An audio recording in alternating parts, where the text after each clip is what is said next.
जबलपुर में हाल ही में हुआ नाव हादसा पूरे देश को भावुक कर देने वाला हादसा बन गया।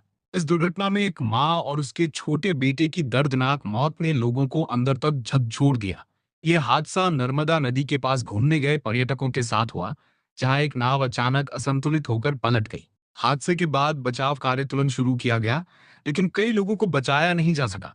सबसे अधिक चर्चा उस मां और बेटे की तस्वीर को लेकर हुई, जिसमें दोनों एक दूसरे से लिपटे हुए दिखाई दिए। यह दृश्य इतना भावुक था कि सोशल मीडिया पर लाखों लोगों ने दुख व्यक्त किया। बताया गया कि मां अपने परिवार के साथ घूमने गई थी। उसका 4 वर्षीय बेटा भी उसके साथ था। परिवार खुशियों के पल बिताने के लिए नाव की सैर कर रहा था, लेकिन अचानक मौसम और नाव के संतुलन बिगड़ने से हादसा हो गया। प्रत्यक्षदर्शियों के अनुसार नाव में क्षमता से अधिक लोग बैठे हुए थे, जिससे दुर्घटना का खतरा बढ़ गया था। जब नाव पलटी तो लोग अपनी जान बचाने के लिए चीखने लगे।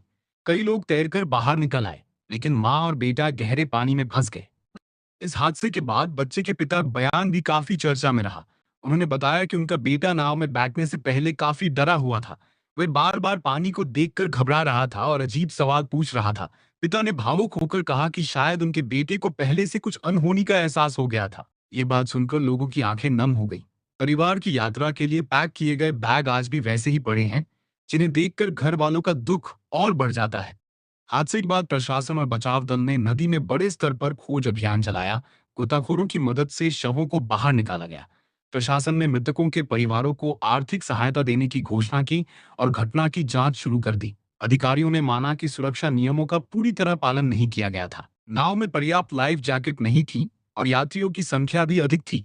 यही कारण माना जा रहा है कि छोटी सी लापरवाही इतनी बड़ी त्रासदी में बदल गई। इस घटना ने लोगों को नदी और नाव यात्रा की सुरक्षा को लेकर सोचने पर मजबूर कर दिया है। विशेषज्ञों का कहना है कि पर्यटन स्थलों पर सुरक्षा नियमों का कड़ाई से पालन होना चाहिए।